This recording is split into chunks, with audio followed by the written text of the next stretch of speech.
오늘 이 말씀을 읽으면서 여러분들은 사실은 충격을 좀 받으셔야 합니다. 아브라함이 어떤 사람입니까? 이 아브라함은 우리 믿음의 선배죠. 또 믿음의 본보기, 믿음의 조상이라고 할 수 있는 사람이 아브라함입니다. 이름도 하나님께서 바꾸어 주셨죠. 아브라함에서 열국의 아버지, 너는 그냥 사람이 아니다.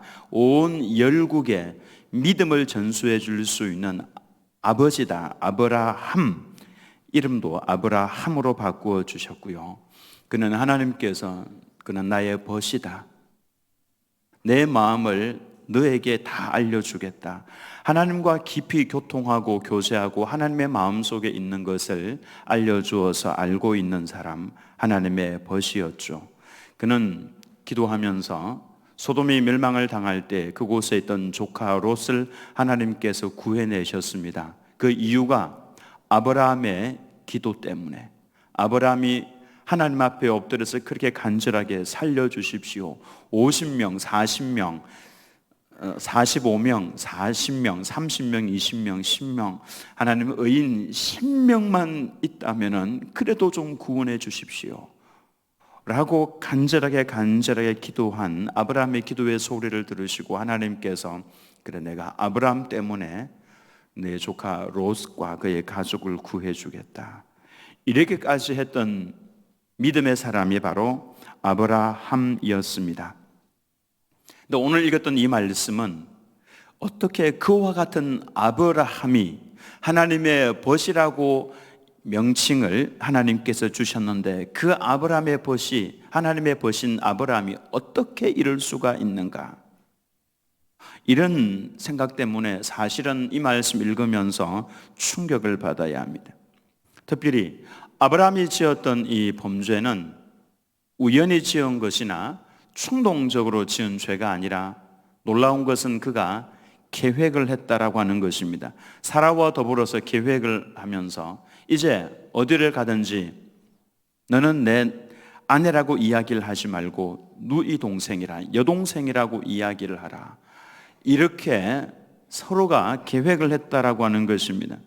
사실 우리가 충동적으로 또는 우연히 알지 못하는 중에 살인을 했을 경우에, 예를 들어서 도끼질을 하다가 도끼날이 빠져서 나도 모르는 사이에 사람에게 맞아 사람을 죽였다. 그러면은 이건 나도 모르는 사이에 살인을 한 것이죠. 죄가 있습니다. 그러나 이 죄는 사함을 받을 수 있는 길이 열려 있습니다만은, 그러나 계획을 해서 사람을 죽였다. 그러면은 그 사람은 번제단에 뿔을 잡고 있다고 할지라도 끌어내어서 돌로 쳐서 죽이라고 할 정도로, 그 정도로 이 계획된 범죄에 대해서는 하나님께서 아주 심각하게 다루신다라고 하는 것을 알고 있습니다. 이 아브라함이 지은 죄가 바로 이와 같이 계획된 고범죄였다라고 하는 것입니다. 아니, 우리 믿음의 조상이 이전에 애굽에 내려갔을 때도 이와 같은 거짓을 말했던 적이 있었죠. 그러나 그때는 아브라함은 아직 신앙이 어린 상태였습니다. 하나님을 많이 경험을 해보지 못했고 하나님이 어떤 분이신가에 대해서 잘 몰랐습니다. 그가 갈대아 우르에 있을 때 우상을 섬기던 사람이었죠. 그가 하나님의 부름을 받아 순종해서 나왔으니 아직까지 그는 어린 성도였기 때문에 그래도 그때는 이해가 된다 라고 말을 하면서도 마음 한쪽 구석에서는 그래도 어찌 그럴 수 있을까? 이런 생각이 들죠. 왜냐하면 신앙인이 아니라고 할지라도 내 아내는 내가 목숨을 걸고 지켜야 되는데 자기 살겠다고 아내 사라를 내 여동생이라고, 그 사라의 미모가 아주 출중했다고 그러죠. 우리 교회에서 이 미모가 출중한 분 누가 있습니까? 한번 아마도 왕이 반할 정도로 그 정도의 미모를 가지고 있었던 것 같습니다. 그래서 사람들이 남편인 아브라함을 죽이고 그 아내를 빼앗아 갈 것이 두려워서 여동생이라고. 그래도 아니 어찌 그럴 수가 있습니까? 여러분 이거 이해가 됩니까? 이해가 되시는 것 같은데요. 이거는 이해를 해서는 안 되는 겁니다. 어떻게 그럴 수가 있습니까? 그래도 그때는 신앙이 어려서 그랬다라고 할 수 있지만, 그러나 지금은 그렇지 않습니다. 지금 아브라함의 상태는요, 하나님의 벗입니다. 그는 선지자입니다. 하나님을 깊이 경험을 한 사람입니다. 근데 그가 어찌 이와 같이 거짓을 말하면서, 그것도 다른 것도 아니라 자신의 아내를 누이 동생이라고 하면서 그 아내를 그 지역의 왕이었던 그 사람에게 보낼 수가 있냐, 그 말씀입니다. 성경은 이상하게도 믿음의 조상이라고 하는 아브라함의 허물을 숨겨주지 않았습니다. 그냥 있는 그대로 다 기록을 했습니다. 왜 그렇습니까? 우리 생각에는 도무지 아브라함이 그렇게 했다는 그 이해를 할 수가 없지만은, 성경은 아브라함의 그 허물을 적나라하게 기록을 하고 있는데, 그 이유는 우리는 어쩔 수 없는 죄인임을 보여주기 위한 것입니다. 우리는 어쩔 수 없는 죄인입니다. 성령이 충만한 사람도 그래서 실수할 수 있습니다. 사도 바울이 이것을 가리켜서 내 안에 그하고 있는 죄가 있기 때문이다 라고 말씀을 하고 있습니다. 사도 바울이 우리 인간의 모습을 정확하게 보았습니다. 내가 성령이 충만해서 하나님의 사람이고 복음을 증거하는 사람인데, 근데 내 속에 그하고 있는 죄가 있다는 것을 사도 바울이 발견을 했습니다.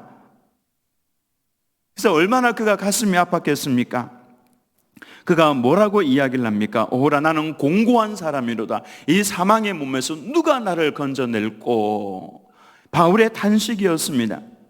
이처럼 우리 인간은, 그가 목사이든지 장로이든 상관없습니다, 타락을 한 죄인임을 우리가 깨달아야 한다라고 하는 것이죠. 더불어서 그와 같은 죄인임에도 불구하고 하나님의 은혜는 그 죄악을 덮어줄 수 있고 용서해 줄 수 있고 구원의 길로 계속해서 그를 인도해 갈 수 있다라고 하는 것을 이 말씀이 보여주고 있다라고 하는 것이죠. 그래서 오늘 이 말씀을 통해서 비록 쉽게 넘어지는 사람이지만은, 그럼에도 불구하고 하나님께서 포기하지 아니하시고 끝까지 붙들어 주시고 은혜 베풀어 주시고 덮어 주시고 용서하시면서 우리를 다듬어 가시고 세워 가신다라고 하는 이 말씀 꼭 붙드시고 하나님의 은혜 가운데 견고하게 세워져 가는 하나님의 백성으로 살아가시기를 예수님의 이름으로 축원합니다. 먼저 1절과 2절 말씀을 보시면, 아브라함이 거기서 네게브 땅으로 옮겨가 가데스와 술 사이 그랄에 거류하며 그의 아내 사라를 자기 누이라 하였으므로 그랄 왕 아비멜렉에 사람을 보내어 사라를 데려갔더니, 참 기가 막힌 일이죠. 누이라고 속였고, 이 아비멜렉이 그 지역의 왕이죠. 사람을 보내어서 누이 동생이라고 하는, 그러니까 그 사라를 자신의 아내 삼기 위해서 데리고 갔습니다. 이 그랄이라고 하는 지역은 가나안과 애굽 땅 그 경계선상에 있는 성읍입니다. 거기에 왕이 바로 아비멜렉이죠. 그러니까 아비멜렉은 권세가 있습니다. 그래서 사라를 자신의 아내 삼으려고 데리고 갔습니다. 이 말씀은 사실 우리들에게 굉장한 충격입니다. 아브라함은 하나님의 능력을 많이 경험을 했습니다. 그러니까 하나님과 깊이 교통하는 사람, 지금으로 하면은 성령이 아주 충만한 사람이고, 하나님께서는 아브라함을 통해서 주변에 있는 모든 사람들에게 하나님께서 살아계시고 하나님을 경외하며 섬기는 사람은 이렇게 대우하신다라고 하는 것을 보여주기 위해서 세워준 사람입니다. 근데 그가 어떻게 이렇게 할 수가 있겠습니까? 아브라함이 그렇게 했던 이유가 있죠. 두려워서 그랬습니다. 사람들이 내 아내를 뺏어가고 나를 죽이고 뺏어가서 자신의 아내 삼을 것이 두려워서, 즉 두려움 때문에 아브라함이 이와 같은 거짓을 말했다라고 하는 것입니다. 보통 사람들도 왜 거짓을 말합니까? 두려워서 그럴 때가 많죠. 야단 맞을까 두려워서 자녀들이 거짓을 말할 때가 있습니다. 또 손해볼까 두려워서 그 순간을 모면하기 위해서 거짓을 말할 때가 있습니다. 또 많은 사람들의 시선이 따갑게 나를 향할까 두려워서 그래서 거짓을 말할 때가 있습니다. 아브라함도 다 우리와 똑같았습니다. 아브라함이 위대한 존재가 아니라 아브라함도 우리와 똑같은 존재임을 이 말씀 속에서 알 수가 있죠. 그도 두려워서 거짓을 말했던 것입니다. 이러한 아브라함의 모습에서 우리는 참 나 자신이, 우리 인간이 타락한 존재구나 라고 하는 것을 알 수가 있습니다. 아무리 의롭다고 하더라도 어쩔 수 없는 모습이 있구나. 사실 우리는 우리 자신이 누구인지 잊어버리고 살 때가 많이 있습니다만 이 말씀을 잊어서는 안 됩니다. 이것을 꼭 알고 있어야 합니다. 이 말씀을 안다면 사실 우리는 고개를 하늘을 지켜 들 수 없습니다. 우리는 보통 어떤 일을 행하고 나면 고개가 딱 올라갑니다. 교만해지는 것이죠. 마치 내가 무엇이라도 된 것인 양 그렇게 고개를 딱 들게 됩니다.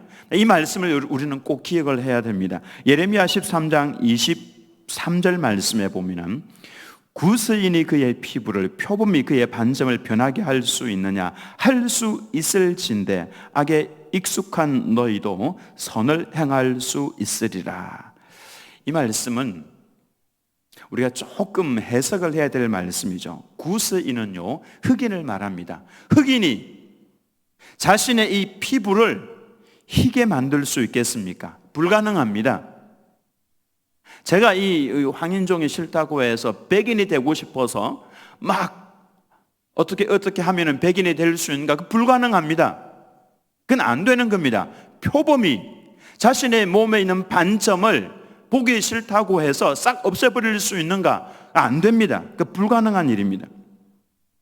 마찬가지로 만약에 그들이 그렇게 할 수 있다면 악에 익숙한 너희도 선을 행할 수 있으리라. 이 말씀은 할 수 없다는 말입니다.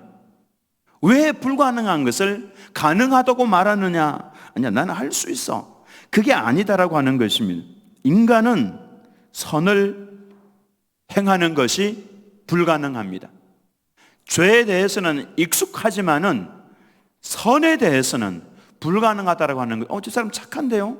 아닙니다. 겉으로 보면 착해 보이지만 속에 들어보면은 아니다라고 하는 것이죠. 예레미야 선지자는요, 다시 한 번 더 탄식을 하면서 아니야, 나는 할 수 있어, 나는 선을 향할 수 있어라고 말을 하는 그 사람들에 대해서 완전히 KO를 시켜버립니다. 예레미야 17장 9절 말씀에 만물보다 거짓되고 심히 부패한 것은 마음이라 누가 능히 이를 알리오마는. 만물보다도 거짓되고 심히 부패한 것이 바로 이 속에 있다라고 하는 것입니다. 내 마음 속에 있다라고 하는 것이죠. 내 마음 속에. 그래서 선악설이 맞습니다. 인간은 아기 때 태어날 때부터 악하게 태어납니다. 그 안에 그하는 죄를 가지고 태어나죠. 그래서 이 말씀을 가지고 신학에서는 인간의 전적인 타락을 이야기를 합니다. 인간은 전적으로 타락했습니다. 머리 끝부터 발끝까지 성한 곳이 한 군데도 없다라고 하는 것이죠. 이것이 부패한 인간의 모습입니다. 사도 바울이 그래서 아까 말씀을 드렸던 것처럼 나는 곤고한 사람이로 이 사망의 몸에서 누가 나를 건져낼꼬. 근데 여기에 머무르지 않습니다. 사도 바울의 눈에 소망이 들어왔죠. 빛이 보였죠. 아하, 여기가 끝이 아니구나. 인간이 전적으로 타락한 이것이 끝이 아니구나. 소망이 전혀 없는 것이 아니구나. 그래서 그 다음 말씀을 보면요, 우리 주 예수 그리스도로 말미암아 하나님께 감사하리로다, 이렇게 이야기를 합니다. 소망이 있다라고 하는 것이죠. 왜? 예수 그리스도 안에 소망이 있다라는 것이죠. 로이드 존슨 목사님은 이렇게 말씀을 했습니다. 우리는 우리 자신의 죄의 깊이를 알면 알수록 하나님의 은혜의 위대함을 알게 된다라고 말씀을 했습니다. 신기한 말씀이죠. 내 죄가 깊으면 깊을수록, 그것을 내가 깨달을수록 하나님의 은혜가 더 큰 은혜가 있다라고 하는 것, 이것이 연결이 된다라고 하는 것입니다. 즉 죄와 하나님의 은혜는 직결되어 있습니다. 우리의 연약함을 인정하는 것이, 나의 죄악된 모습을 인정하는 것이 바로 하나님의 은혜를 경험하는 첫걸음이다라고 하는 것이죠. 아브라함의 그 거짓말은요, 어떻게 믿음의 사람이 어떻게 그렇게 할 수 있는가? 그의 믿음은 실패한 것처럼 보이죠. 근데 동시에 하나님의 은혜가 부각이 됩니다. 우리의 불완전함에도 불구하고 하나님께서 포기하지 않으신다라고 하는 겁니다. 우리가 전적으로 타락을 했음에도 불구하고 하나님께서 포기하지 아니하시고 은혜를 부어주신다는 거죠. 이것이 바로 복음의 핵심이라고 할 수가 있습니다. 우리의 연약함을 통해서 우리는 하나님의 놀라운 은혜를 경험할 수가 있습니다. 아브라함의 이 계획적인 이 거짓말, 하나님께서 이것을 어떻게 회복을 시키시고 어떻게 이렇게 세우십니까? 이 죄악이 깊으면 깊을수록 그곳에 하나님의 은혜가, 이 깊으면 깊을수록 죄악이, 그 깊은 죄악을 씻어주고 회복시키기 위해서는 더 큰 하나님의 은혜가 필요한 것이죠. 하나님께서 어떻게 역사를 해가십니까? 3절 말씀을 보시면 속이 후련해집니다. 어떻게 말씀을 하시냐면, 그 밤에 하나님이 아비멜렉에게 현몽하시고 그에게 이르시되 네가 데려간 이 여인으로 말미암아 네가 죽으리니 그는 남편이 있는 여자임이라. 6절 말씀에 하나님이 꿈에 또 그에게 이르시되 네가 온전한 마음으로 이렇게 한 줄을 나도 알았으므로 너를 막아 내게 범죄하지 아니하게 하였나니 여인에게 가까이 하지 못하게 함이 이 때문이니라. 아비멜렉이 그 미모의 사라를 자신의 아내 삼기 위해서 데리고 갔는데 이상하게도 가까이 하지 못했어요. 이상하게도 아직까지 만나보지 못했어요. 근데 이건 하나님께서 의도적으로 딱 막으셨다라고 하는 것입니다. 하나님께서 그렇게 막아주셨습니다. 그리고 7절 말씀, 이제 그 사람의 아내를 돌려보내라. 그는 선지자라. 하나님께서 이 거짓을 말하면서 자신의 아내를 팔아먹은 그 아브라함을 가리켜서 뭐라고 말씀을 하시냐? 그는 선지자라. 그는 내 말을 듣고 내 말을 전해주는 선지자다. 그가 너를 위하여 기도하리니 네가 살려니와 네가 돌려보내지 아니하면 너와 네게 속한 자가 다 반드시 죽을 줄 알지니라. 하나님께서는 아비멜렉이 범죄하지 못하도록 사라를 보호하셨습니다. 사실 가장 큰 피해자는요, 사라 아닙니까? 힘이 없는 사라. 아브라함의 아내도 되었다가 끌려가서 다른 사람의 아내가 될 뻔, 2번이나 될 뻔했습니다. 근데 하나님께서 그 어떤 남자도 사라에게 손대지 못하도록, 가까이 다가가지 못하도록 보호를 해주셨습니다. 아비멜렉은 그날 적에 왕이죠. 권세가 있습니다. 그러니까 마음대로 할 수 있죠. 근데 하나님께서 딱 막아주셨죠. 손대지 마라. 내 딸이다. 내 딸에게 손대지 마라. 저는 우리 성도님들이 병원에 입원을 해서 수술을 받기 전에 꼭 제가 거의 1시간이나 2시간 전에 전화를 걸어서 기도를 해드립니다. 근데 그 기도 내용 속에 저는 이 말씀은 너무 좋아서 이 말씀을 꼭 저는 언급을 합니다. 하나님의 귀한 아들입니다. 하나님의 귀한 딸입니다. 아무도 함부로 손대지 못하게 도와주시고 의사의 손길을 우리 주님 예수님께서 딱 붙잡아 주셔서 좌로도 우로도 치우치지 아니하고 정확하게 수술할 수 있도록 도와주십시오. 이는 하나님의 아들입니다. 하나님의 딸입니다. 저는 이 표현이 너무 좋습니다. 내 딸이니까 함부로 손대지 말라고 하는 것입니다. 그러면서 하신 말씀이 있죠. 아비멜렉을 위협하셨습니다. 손만 대봐라. 너와 네게 속한 모든 자들을 내가 다 죽이겠다. 이야, 이건 대단한 겁니다. 근데 사실 알고 보면 잘못은 아브라함이 범했는데 야단은 아비멜렉이. 그러고 보니까 둘 다 아시네요, 그죠? 잘못은 아브라함이 범했는데 야단은 지금 아비멜렉이 지금 맡고 있습니다. 네, 여러분 이 말씀을 보면서 착각하시면 안 됩니다. 야, 이거 나도 한번 해봐야 되겠다. 내가 범죄해도 하나님께서는 내 편이시고 내 아버지시니까 내게 은혜를 베풀어 주시고 용서해 주실 것이고 하나님은 무조건 내 편이시니 나를 해하려고 하는 그 사람들은 하나님께서 다 벌하실 거야. 야, 이게 맞는 말씀입니까? 아닙니다. 우리 이걸 알아야 합니다. 우리의 죄가 깊으면 깊을수록 하나님의 은혜는 그 죄악을 회복을 시키기 위해서 더 큰 은혜를 부어주십니다. 죄가 크면 클수록 그것을 덮어주시는 하나님의 은혜도 사실은 더 큰 겁니다.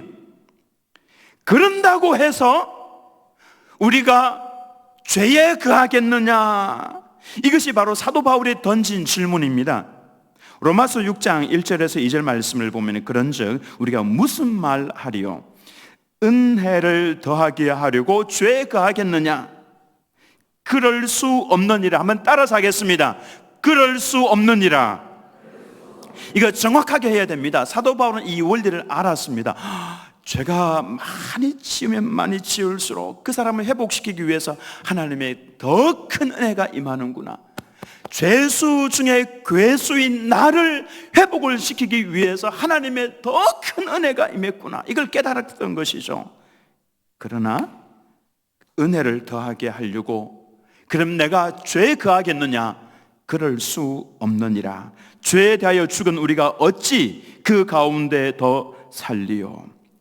아브라함이 이야, 내가 거짓말을 해도 하나님께서 이렇게 은혜를 베풀어 주시고 이렇게 갚아 주시네. 다음에 저 지역에 가서 또 그래야지. 이거는 미친 겁니다. 이거는 하나님을 잘못 알고 있는 겁니다. 그가 아니죠. 죄에 대하여 죽은 우리가 어찌 그 가운데 더 살려? 이제 나는 죄를 지어도 괜찮아. 그래도 하나님께서는 더 큰 은혜로 나를 용서해 주시고 더 큰 은혜를 부어 주시고 덮어 주실 거야. 만약 내가 죄악 가운데 빠져도 다른 사람은 위협하시겠지만은 나는 용서해 주실 거야. 이렇게 생각하지 말라는 것입니다. 우리가 기억해야 될 말씀은 죄에 대하여 죽은 우리가 어찌 그 가운데 더 살리요? 이 말씀을 생각을 해야 됩니다. 로마서 6장 3절과 4절 말씀을 보면은 무릇 그리스도 예수와 합하여 세례를 받은 우리는 그의 죽으심과 합하여 세례를 받은 줄을 알지 못하느냐. 이 말씀은 예수님께서 십자가에 죽으셨고 무덤에 내려가셨습니다. 이와 똑같은 사건, 그 사건을 내 사건으로 내가 받아들이는 행사가 뭐냐면 바로 세례 사건이라는 것이죠. 세례를 받은 우리는, 즉 물에 푹 잠기는 것은요, 내가 이제 죽었습니다, 그 말씀입니다. 그리고 끄집어 올리죠.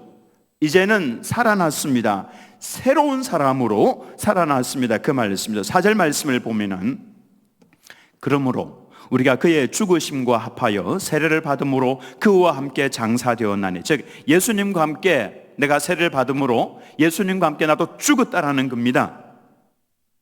이는 아버지의 영광으로 말미암아 그리스도를 죽은 자 가운데서 살리심과 같이 우리로 또한 새 생명 가운데서 행하게 하려 함이라. 이 말씀 속에 살짝 조금 더 해석을 해서 넣으면요, 그리스도를 죽은 자 가운데에서 살리심과 같이 우리 또한 살려내셔서 새 생명 가운데 행하게 하려 함이라. 예수님이 십자가에 죽으셨고 무덤에 내려가셨죠. 그런데 거기에 머무르지 않았습니다. 하나님께서는 예수님을 살리셨습니다. 마찬가지로 우리도 예수님과 함께 죽었다가 이제 살아난 것이죠. 그래서 새 생명을 가졌습니다. 새 생명 가운데 행하게 하려 함이라. 이 새 생명이 뭐냐면은 나를 살리시기 위해서 내 속에 들어오신 성령 하나님을 가리켜서 새 생명이라 그렇게 말씀을 하시는 겁니다. 그래서 내 안에 새 생명이신 성령 하나님께서 들어와 계시기 때문에 이제부터 우리는 어떻게 해야 하는가? 내 안에 계시는 성령 하나님께서 내 안에서 하시는 일이 있습니다. 로마서 8장 26절이죠. 다 같이 한번 읽어보겠습니다. 시작. 이와 같이 성령도 우리의 연약함을 도우시나니 우리는 마땅히 알지 못하나 오직 성령이 말할 수 없는 탄식으로 우리를 위하여 친히 간구하시느니라. 말할 수 없는 탄식으로 집사님을 위해서 내 안에 계시는 하나님께 성령 하나님 탄식을 하며 친히 기도하신다라는 겁니다. 무슨 기도겠습니까? 하나님, 아브라함을 선지자로 세워주셨는데 아브라함이 너무 쉽게 넘어집니다. 도와주십시오. 넘어져도 얼른 깨닫고 일어나게 해 주옵소서. 다시는 두려움 때문에 그의 아내를 누이라고 말하지 않도록 해 주십시오. 그렇게 거짓 말하지 않도록 도와주십시오. 대신에 선지자로서의 위치를 깨닫고 주변에 있는 사람들을 위해서 기도하는 삶을 살게 해 주옵소서. 성령 하나님께서 아브라함 속에서 탄식을 하면서 그렇게 기도하고 계시기 때문에 아브라함이 아브라함 된 것은 하나님의 작품이라는 겁니다. 하나님의 은혜라고 하는 것이죠. 여러분들 마음 가운데 내가 오늘 하나님께 예배를 드려야 되겠다, 내가 오늘 기도해야 되겠다, 내가 하나님의 말씀을 읽고 묵상하고 말씀대로 순종해야 되겠다, 여러분 그 생각이 든다는 것은 여러분이 할 수 있는 게 아닙니다. 이것은 곧 내 안에서 탄식하면서 나를 위해서 기도하고 계시는 성령 하나님으로 인해서 이게 가능한 것이다라고 하는 것입니다. 이것을 안다면은 우리는 교만할 수 없습니다. 10년, 20년, 50년 예수님을 믿었는데 어떻게 저럴 수 있지? 그래서 여러분 혹시 주변에서 목사님이 어떻게 저럴 수가 있을까? 너무 정죄 많이 하지 마시기 바랍니다. 그가 하나님의 사람이라면 꼭 깨닫고 일어납니다. 아니 어떻게 평생 예수님을 믿어온 장로님이 어떻게 저렇게 말씀을 할 수가 있을까? 그럴 수 있습니다. 넘어질 수 있습니다. 아브라함도 보십시오, 이렇게 넘어졌는데 그럴 수 있다라고 하는 것이죠. 그런데 그 사람을 그렇게 자꾸 정죄하지 말라는 것입니다. 그가 성령의 사람이라면 하나님께서 깨닫게 해주십니다. 일어나게 해주신다는 것이죠. 왜냐하면 하나님께서 포기하지 않기 때문에 그렇습니다. 하나님께서 딱 붙들어 주신다라는 것이죠. 그리고 하나님께서는 아브라함으로 하여금 다시금 선지자로서의 사명을 감당할 수 있도록 그의 체면도 세워주십니다. 7절 말씀에 보면은 이제 그 사람의 아내를 돌려보내라. 그는 선지자라. 그가 너를 위하여 기도하리니 네가 살려니와. 그가 기도하면 네가 살 것이다, 이렇게 말씀을 합니다. 비록 거짓을 말한 아브라함이지만은 그는 내가 붙들고 있는 내 종이다, 내 선지자다. 그가 기도하면 네가 살 것이다, 그 말씀이죠. 17절 말씀에 그래서 아브라함이 하나님께 기도하며 하나님이 아비멜렉과 그의 아내와 여종을 치료하사 출산하게 하셨으니 회복을 시켜주셨는데 아브라함이 기도하니까 살려주셨다라고 하는 것입니다. 여러분 꼭 기억하시기 바랍니다. 따라서 하겠습니다. 나는 선지자입니다. 우리 모두는 선지자입니다. 아브라함의 후손이죠. 믿음의 후손이죠. 우리 모두가 다 그의 직분을 이어받아서 우리 모두는 다 선지자입니다. 기도의 사람이 되어야 합니다. 그 기도로 내가 기도하면은 우리 가정이 살게 될 것입니다. 내가 기도하면은, 우리가 기도하면은 이 지역이 살게 될 것입니다. 우리가 기도하면은 대한민국이 살게 될 것입니다. 이 말씀 그대로 아브라함이 하나님께 기도하며 하나님께서 아비멜렉과 그의 온 집안을 회복을 시켜주셨죠. 대한민국에 소망이 있는 것은 바로 이와 같은 하나님의 말씀을 받아서 순종하는 선지자들이 있기 때문에 그런 것입니다. 우리로 인하여서 우리 주변에 살게 되고 이 민족이 살게 된다라고 하는 것이죠. 우리는 전적으로 타락한, 내버려 두면 지옥의 맨 밑바닥에 들어갈 그와 같은 사람들입니다. 그런데 하나님께서 은혜로 살려주신 겁니다. 내가 잘나서 그런 것이 아닙니다. 그래서 우리는 지금부터 새 생명 가운데 거해야 됩니다. 성령 하나님과 함께 살아가야 합니다. 하나님을 온전히 의지하면서 구원해 주신 하나님께 감사하고 찬송하고, 때로 넘어진다고 할지라도 다시금 일어나서 선지자로서의 사명을 감당하는 우리들은 교회 모든 성도님들 다 되시기를 예수님의 이름으로 축원합니다.